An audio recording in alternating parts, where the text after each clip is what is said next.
Welcome to Most Innovative Companies. I'm your host, Yasmin Gagne, joined by my producer, Josh Christensen. Hey, Josh. Hey, Yas. So we're going into the festival, finally. Ooh, yeah, it's Monday when we're recording this, which means if you're listening to this, we're already dead. So because we've got our Innovation Festival going on this week, this episode's going to be a little shorter than normal. And just the two of us. Until your interview later. Until a segment B interview. Which was recorded months ago, not days ago. Days ago. Mere days ago, I spoke with Chip Wade. He's the CEO of Union Hospitality Group. They own a ton of fine dining restaurants in New York, from Gramercy Tavern to Union Square Cafe, and they also own Daily Provisions, which is a bunch of coffee shops. We chatted about growing up in the hospitality industry. Josh, have you ever worked a service job? Have I? No, that's not a question. I have. Yes, I have. Oh, a lot. What was the worst place and the worst thing that happened to you? God, the worst thing and the worst place that happened to me. Well, okay, this may be the worst one. So during college and the summer after college, I worked as a line cook at a beach club in Rhode Island. Mm-hmm. So summer job. Line cook, yeah. Okay. Oh, yeah. No, Okay. I have skills. I know. Full the bear realness. Can you crack an egg with one hand? Yeah, I can crack 2 eggs with one hand into a thing. Yeah, no, I'm a good cook. Skillful. I'm a legitimately good cook. But it was a very toxic work environment. And the worst thing that happened, there was a lot of drinking on the shift, as happens in a lot of hospitality jobs, if you know. And this was not exactly like a regulated restaurant, right. A beach club in Rhode Island. The sous chef and the executive chef, at the end of one particularly tense night, got into a literal fight, like a physical fight on the line, like a fry oil next to them. Oh, yeah. Nothing went terribly wrong, but it was one of those moments where, like, face cracked to the extreme where you're like, okay, we need to take this a little more seriously. And, like, it just nobody talked about it after that. Did you ever get into a fight? No, look at me. Sad. Lame. I'm not a fighter. We've talked extensively about my musical theater knowledge. Do you think I'm getting into physical fights? Were you? I did pretty much every job in restaurants in New York and in Rhode Island, just do bartending, waiting tables. Yeah. Did you work in hospitality? No, I've done retail. Oh, okay. I've done a fair amount of retail. That's its own kind of fresh hell. Yeah. So I was at Abercrombie & Fitch in its heyday, Oh, which was brutal. Yeah, you've told me about this. But the classic Abercrombie & Fitch days. But I sort of knew that I somehow would die if I worked in hospitality. Honestly, it's a particular type of, I don't even know how to describe it. It's its own world. Yeah. It's a very specific world. There's a really great TikTok guy who does like restaurant, like skits and restaurant culture stuff called Buddy Bistro. That's really fantastic. Okay. That you should I'm going to check that out. Everyone check out Buddy Bistro, because if you ever worked in hospitality, this gets it dead on. Well, Chip Wade has a few stories about that in our interview. But first of all, let's just do a quick roundup of news in business and tech. And Josh, I want you to start. Tell me a little bit about the United Auto Workers deal. Well, I think it's the obvious story of the week that we should start with. And it comes in a long line of strikes for this past summer. We've talked about WGA, the SAG-AFTRA strike, and this is the latest. All the strikes to me, like I read about them. I read the news, obviously, because I work at a magazine, but like it all melds into one to me. It seems like this has been like a long trend of strikes going back to, if you remember, like the Janus versus the American Federation of State, County, and Municipal Employees. Yes, I read that. Yeah, in what world am I going to... Do you remember? No. There was a big deal. I was at WNYC when that happened, and we did a lot of coverage on it, but it was basically like one of the biggest anti-union decisions the Supreme Court ever made, and it was around the time when a lot of conservative politicians were pushing for right to work, and I feel like since then, there has been this huge swell of union activity as a backlash to that decision. I mean, you had teacher strike after teacher strike. I think it was Kentucky. You had Oklahoma. You've had it across the country. Huge teacher strikes. I think you had a number of different industries, and obviously this summer's the latest. And union support is at an all-time high. It's a good thing, but it's also at a time where, like, legislatively, there's not a lot of support for it. On the more frivolous side of that line, we had a very tearful apology from one Drew Barrymore. Oh my God, this is full cringe. It's very real, the things that have happened, but yeah, this Drew Barrymore, have you been keeping up with this, like, in kind depth? of. So I know her grandma was somehow also responsible for screwing over union employee, Yeah, that goes back. I mean, this is a huge history lesson. Of course, being a theater nerd that I am up to date on all of the maturations. That is the Actors Equity Association, which, if you don't know, is the union for stage actors and stage managers, mostly on Broadway and across the country in theater. Well, Ethel Barrymore, famous stage and screen actress from the golden age of theater, who is Drew Barrymore's grandparent, was, I think, the president of Actors Equity at one time. And essentially, it's a long story that I don't have all the details on, but basically, she made a decision and a deal with, Warner Brothers that, cut out movie actors who were not unionized at the time from joining Actors Equity, which led to the creation of SAG. Which is a whole, so this union-busting family, motif is getting a lot of play right now. Do you think she issued a tearful apology on stage that we just haven't recorded for posterity? That would be amazing if that was there. What was the equivalent of a Notes app post on, on your Instagram in the 1940s? I can't possibly think what that would be. I don't know, maybe one of those airplanes that write the sky message sorry in smoke. Hashtag sorry. Sorry, lol. Ethel Barrymore, what a troll. We've been keeping up with the WGA stuff and that all summer. And Drew Barrymore seems to have become the lightning rod for this sort of thing, despite the fact that The View's been going all summer without writers. Yeah, Whoopi's been crossing picket lines the entire summer. I think Bill Maher is, he's restarting. Nobody cares about Bill Maher. I know. I was okay, I still This is the least worst thing Bill Maher has done. Don't really understand his deal. It's fine. Don't explain it to me. I don't get it's it. Fine. I could not possibly explain it to you. He just seems angry all the time. Oh my God, yeah. Drew's speaking at our festival, we believe. Is she? We'll find. You'll know sooner than us when you're listening to this. I thought she pulled out. I don't know if she's pulled out yet. Well, let's find out. We're gonna find out together. And I will say this: up until very recently, I was a huge fan of Drew Barrymore. I think that's probably why she's getting such backlash. Is because there's why Bill Maher's not getting backlash because Drew Barrymore's oh, this beloved person. She also came out at the beginning of the strikes and was full in support. Yeah. And then it's so this is sort of a double-edged sword. Yeah. Where I think people expect Bill Maher to be shitty. I don't know your deal, but you seem bad. Yeah, exactly. Anyone who has slicked back hair in the year 2023 has made some choices in their life.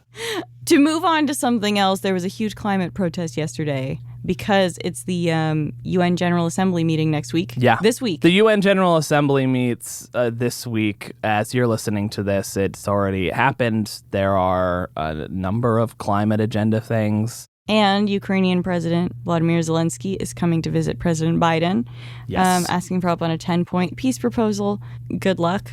It's the Ukraine thing has really kind of fallen out of the day-to-day consciousness because I think it's just in the most cynical sense it's just a fatigue thing, but totally. It's just it's still going on. It's still going on, and it's still the loss of life is still piling up, and it's tough to wrap your mind around it honestly at this point. How many years deep are we? It also just sounds like a historical thing that you know what I mean? Yeah. But I was actually in our elevators coming up to the office this morning. And Vladimir Zelenskyy was in Seven World Trade. My man Vlad was there. No, but there's a little screen that displays headlines. Yeah. And one that kind of made me laugh was Russia says that what everybody's saying about them is wrong. Okay. It was I think it was in response a UN statement being they're trying to conquer Ukraine. So Russia's essentially that toxic guy in college that people turn on and then does stand-up comedy is I'm just misunderstood. Yeah. That's Russia. No one wants to listen to me anymore. And then we've got 2 more frivolous points. You can now shop on TikTok without leaving the app. Oh, that's great. You're going to buy more Shein shirts. I know I get so many Shein ads delivered to me. You know what I'm also getting, and I don't know what this says about me, the purple toothpaste ad. I've never seen that before. You've never seen that? No. It's basically this ad where it's a toothpaste that's supposed to whiten through color theory. And it's basically this purple toothpaste. I'd fall for that immediately. Yeah, but it's basically this guy look what happens when I take this banana. It's the guy who I think invented it, who's like not charismatic at all. Awesome. Doing the commercial. When I put it behind this purple screen, look, it's white. This is the theory behind our toothpaste. So it's just like, I don't know if this is how cleaning stains works. No, I feel like that sounds really incorrect, but that's fine. I would Put probably some purple on your teeth and Listen, they'll be white. If it made me look good, I'd probably buy it. That being said, I have bought it. No, I haven't. I have not bought it. My ads are so funny because they're all like, look at Chanel's latest collection. And I'm like, what? I don't have this kind of money. Like, what do you think I'm... The super expensive sort of thing. It's always like, buy this Cartier watch. And I'm like, who do you think I am? What is this? What are you searching? Am? Are you a person who like searches for luxury goods just to see like the kind of equivalent of looking at $1 million houses on Zillow? Mm-hmm. I do that all the time. And I think that affects my search history. People think I can afford a home. It's silly. I'm a millennial. I can't afford a home. Our last one is that orcas are attacking people now. I would like to say still attacking people. Did they ever stop attacking people? So before people thought it was play, but now they may actually be hunting. Okay. So this is basically the plot of a number of horror movies. Like, there's just been a string of like sea-based horror movies over time. Sharknado, obviously. The Meg is the most like recent one. What's the one where like LL Cool J? Deep Blue Sea. Yes. This one is terrific. This is exactly what I was going to go to, and this is why we host this podcast. Smart. The sharks got too smart. They started increasing the brain power of the sharks, and it's got the Father Skarsgård in there, and Samuel L. Jackson, and I forget the main characters. Saffron Burrows. It's terrific, and then LL Cool J is just like the cook at this deep sea rig where they're training these sharks to be smart. And he's got a bird with him that he talks to all the time. And pivotal scene in that movie is when LL Cool J realizes the sharks were smart enough to turn on an oven. Yes! Apparently some otters have also been attacking people. Apparently it happened to like one actress. Which actress? I don't know, but I read it on the Daily Mail, so I know this is reliable. Stop reading the Daily Mail. But apparently it's because we're also like delicious encroaching. No, we're encroaching on their habitat. Well, yeah, that's obviously. So it's like, yeah, but I love watching all the pictures of like, there was an otter this summer who kept stealing people's surfboards. It was, I don't know, I was like obsessed with her. That's fantastic. She'd like take a bite out of them and then grab it and paddling away. Yeah. That's terrific though. I mean, I need to look up those videos. I'll send you pictures. We're going to take a quick break, followed by my interview with Union Square Hospitality Group CEO Chip Wade about staying cool in a hot kitchen.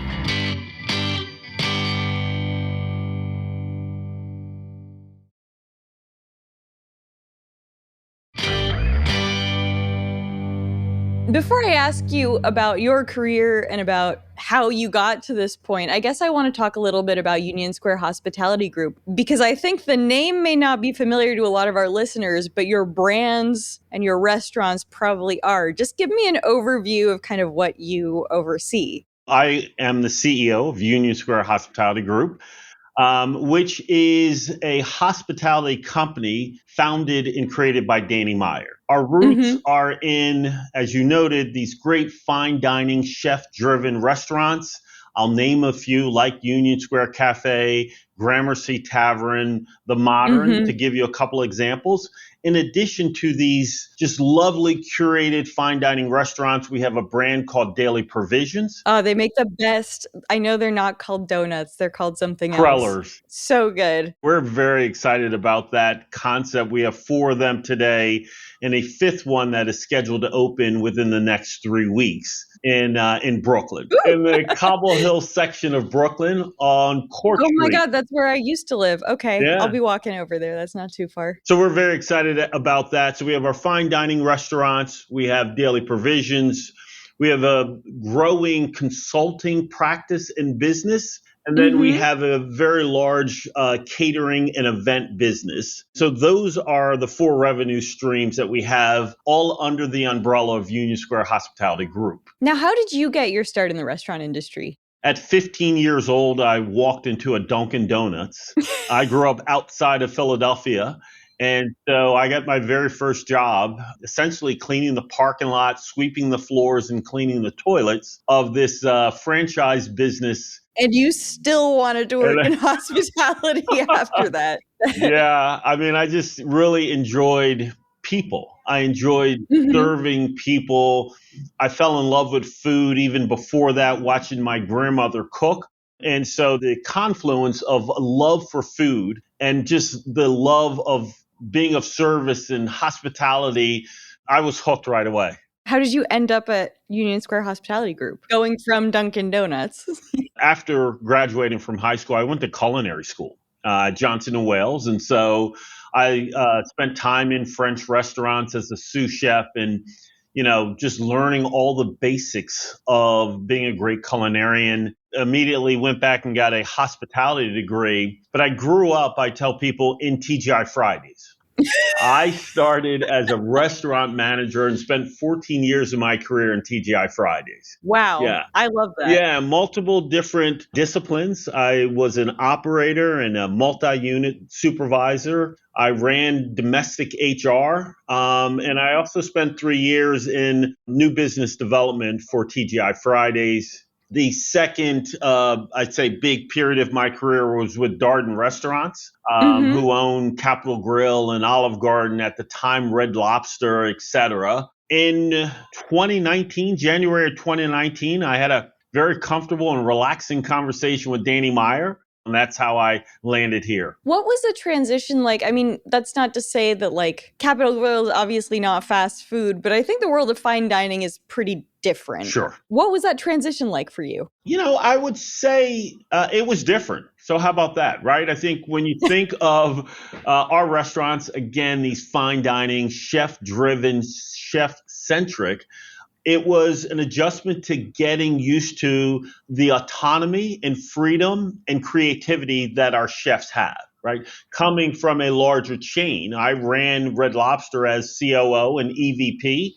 There's Mhm. 704 Red Lobsters in North America, and for the most part, the menu is the same whether you're in Austin, Texas, or Altoona, Pennsylvania. And so Mhm. the transition, number one for me, was just understanding and being respectful of giving the chefs, our great chefs, their creativity and the autonomy to continue to do what they do best. I remember interviewing the chairperson of Universal's filmed entertainment group, so Universal Studios, and we talked a lot about what it's like to work with creatives. I mean, she was obviously very diplomatic about it, but I can imagine working with, directors and art, people with artistic flair is kind of hard to manage. What's it like to work with chefs who really have their own temperament and are sort of masters of their kitchen or restaurant?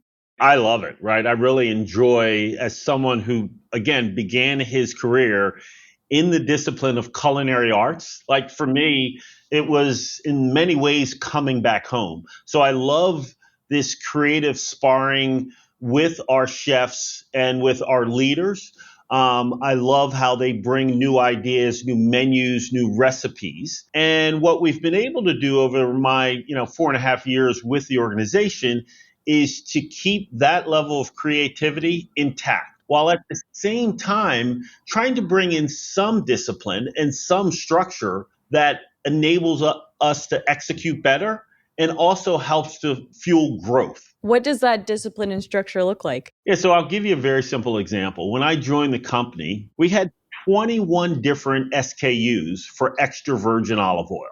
A chef would go to Italy or Tuscany or Greece and they would find a great vendor and they'd say, "Oh, I want to bring that back to my restaurant." Mind you, we only had 16 restaurants, right? So we had this. Like, guys, pick one. Yeah. So I said, so what if we only gave you the freedom and going from 21 to 10? Now, we had Daniel Hum on the podcast recently, and we talked about this as well, which is like one of the biggest sort of pieces of news that rocked the food world is obviously Noma, the restaurant in Copenhagen, closing. It closed for a number of reasons, but it really highlighted the fact that it's very difficult to operate a fine dining establishment and make the economics work. I'd love to hear you talk about those sort of economic challenges that are kind of unique to that type of restaurant, and also how you're sort of making it work and solving those problems. I would say a couple of things. There have been and will continue to be economic challenges that face the fine dining restaurant space. COVID and the pandemic compounded those costs. And so for us, particularly in large urban cities and everything that we operate, sans a few businesses, is in Manhattan. So the first thing is just the high cost of real estate and rent. Yeah, you got to sell a lot of lobster to make your rent. That's right. Exactly. So that is a dynamic that has been part of, kind of the landscape, specifically in large urban cities. I think there was this notion that rents would stabilize as a result of the pandemic. They have not, right? Yeah. Landlords continue. You see that both on the residential, but you see it in our space, commercial. Mm-hmm. The second area, which is always ongoing factor, is the cost of labor. The cost to run a fine dining restaurant with sous chefs and executive chefs and the number of line cooks, if you will, culinarians that it takes vis-a-vis someone operating in fast casual or casual dining is exponentially higher. And then the third cost, which we never want to deviate from, is the quality of product that we serve, right, and bring into our restaurants. We have great partners and great vendors that we utilize in New Jersey, in upstate New York, in Delaware. For us at Union Square Hospitality Group, we're going to continue to use these special relationships and vendors, understanding that we have to at times pay a bit more, but the quality of the product that we get and ultimately serve to the guests, it's exponentially better. That makes a lot of sense. I want to talk a little bit about what you were saying with paying staff and line cooks. I think for a long time in the fine dining world, there was sort of this, a lot of people sort of didn't get paid or took things on as unpaid internships. And that was same as in journalism, let's be clear. But it stops a lot of people from maybe lower income backgrounds, maybe people of color, kind of gaining an entry into that world. Is that something that you think about? Do you see that changing? How do you handle it at your organization? So at our organization, I think we are extremely competitive with our hourly rates. We want to be, and it's under the headline of, getting the best and brightest, if you will. And so we want to be competitive. We also have revenue share for our culinarians and for our porters and dishwashers so that they get to win when the restaurant wins. And one of the things that we talk about, and we're very fond of saying here at USHG, is hospitality is a team sport. And if hospitality is a team sport, then everyone should be part of the successes of the restaurant. That, coupled with our wonderful culture, allows us to retain the best and the brightest. We've seen a bunch of movies come out. I think, I personally love The Menu. I think we're all watching The Bear. Yeah. How do you make sure that culture in a kitchen is okay? That it's not Gordon Ramsay's, Hell's Kitchen all the time. Yeah, I got to say, I love the Menu, the movie. I've seen it 3 times and I enjoyed it. It's so good. Yeah. So tightly written. I thought, yeah, exactly. I would say culture begins clearly with Danny, our founder, the executive chairman, and then connected to me and the senior leadership team, first and foremost. I think secondarily, we have a set of beliefs and behaviors that we talk about each and every day when we're onboarding new employees. We have these posters that are throughout the restaurant centered around these behaviors, which tie to a very strong and vibrant culture. But beyond that, we have to celebrate and recognize when our leaders, both at the home office and in our restaurants, deliver on those behaviors every single day. And when that happens, it's a way of ensuring that the culture stays alive. Now, I will add that we also embed a number of town hall meetings. 3 weeks ago, we took our chefs and GMs off-site for a 2-day retreat. That's both team building, it's celebratory, it's fun, but it's also setting the expectations for the next fiscal year. And so lastly, just staying engaged with our employees our leaders is the way that we keep the culture vibrant and alive. You've worked in restaurants for a long time at this point, and what is the craziest thing that's ever happened in or around a kitchen? I've had more than my share of guests, not at USHG, irate guests come into the kitchen. Really? Yeah, I've seen that movie before. Some of the oddest things that happen in a restaurant are usually centered around the new opening process, right? So when you're opening a new restaurant, the community is so excited. The crowds are bigger than you think.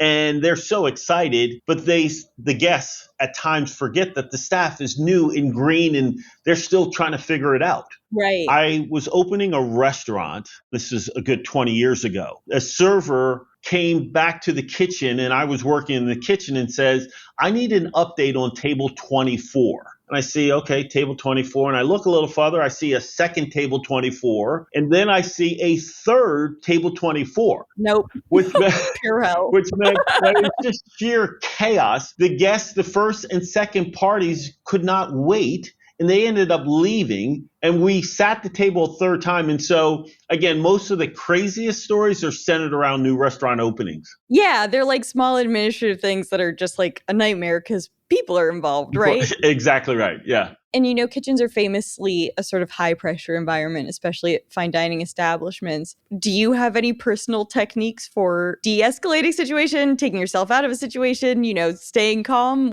What's it been like for you? Yeah, in my younger days, because you're right, kitchens are stressful, high tense, high pressure, particularly on the Friday, Saturday, and Sunday. In those most stressful periods, I would simply I would call a timeout. I would head into the freezer and just bellow out the loudest yell possible. That's awesome. Kind of recompose myself and then head back to the line, right?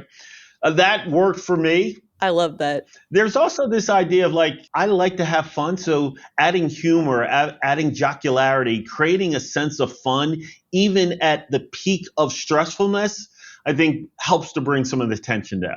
Totally. Now, obviously, we spent a bunch of time talking about your time in the kitchen, but you're a corporate guy now. You're the man. Tell me about your approach to kind of building leadership teams. How do you find the best C-suite leaders, especially at a company that's so focused on food? Do you look for people who may be trained in culinary arts? Yeah, I look for leaders, if they have culinary and restaurant operations and background, it is a huge plus. My chief marketing officer was a host and a waitress in a restaurant, both in high school and college. Chief technology officer and chief people officer both spent time as in the hourly level as well as management level in restaurants. And they're able to bring this very unique, profound understanding of operations to their respective discipline. To the second part of your question, what do I look for? I look for leaders that have what I describe as the capacity to lead, the commitment to lead, and then the character to lead,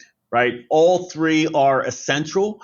And when I find leaders that know restaurant and have actually done the roles, they have the capacity, commitment, and character to lead, then I feel like we're on our way of building a fantastic team. I once worked in high school at a frozen yogurt shop, and proud to say I was definitely their worst employee. Dear God. The other guy who worked with me was so much better and more efficient. But you got to eat all the free yogurt that you wanted. I know. And you know what? I still love it. Right. You know, when we talk about the future of fine dining, we've seen a few fine dining establishments launch brands in grocery stores, for example. You've had Union Square Hospitality Group open other concepts like daily provisions that are still upscale. But for instance, I can afford to buy a curler. I can't really afford to eat at Gramercy Tavern. Yeah. Tell me about how you think about the future of Union Square Hospitality Group. Yeah, so I got to tell you, I am enthusiastically excited about the future of USHG. Again, with 4 and a 5th one soon to open, we're excited about how that restaurant, that brand has resonated with New Yorkers. And we do aspire to, in a very moderate, slow growth, to test the waters to see how the brand will be perceived in other communities. Are you trying to make another Shake Shack? Well, I think it's way too early for me or for anyone else to say, are we trying to create another Shake Shack? What we have said is if we were to create another Shake Shack, we have a wonderful roadmap and a model to follow that Danny and Randy Garuti created, number one. Number two, I just want to emphasize this for all your listeners. Again, it's too early for us to determine, but we do want to continue to see how well the brand is going to be received in the new communities where we go. What I can tell you, in addition to Court Street in Brooklyn, that we have aspirations to go to and find a location on the Upper East Side. And so we will continue to try both initially here in New York over the next 18 months, but later, past that, in other communities, whether that's Philadelphia or Princeton or Boston, et cetera. So we're both New Yorkers, and I have to ask you, where do you like to eat? Outside of our own restaurant? Yeah. Just tell me, weeknight dinners. I want to hear where you go. And what you like to have. I like Dig, right? Just if I want a great lunch, I think they're consistently good, and I enjoy the vibe there that you can just kind of go in there fairly quickly. I love Minetta Tavern. I think that is just a really cool space to be in. I like Do you get the burger there? I do get the burger. I've gotten the steak there. That's like a high-low combo. Yeah, I like a little mixture of both. Yeah, exactly. I will add one more to my favorite. The best ice cream in the city is Cafe Pana. Cafe Pana? Where is that? It is in Gramercy area, kind of Gramercy Park. It's a block and a half away from our Union Square Cafe. Oh, do you go there all the time? Well, I love ice cream, so I'm going to say yes. Yeah. You got to tell me, what are some of the technologies that you think we're going to see? I oversee our most innovative companies, dining and hospitality, every year, and I know a bunch that have been talked about a lot. Yeah. But what do you see at the forefront?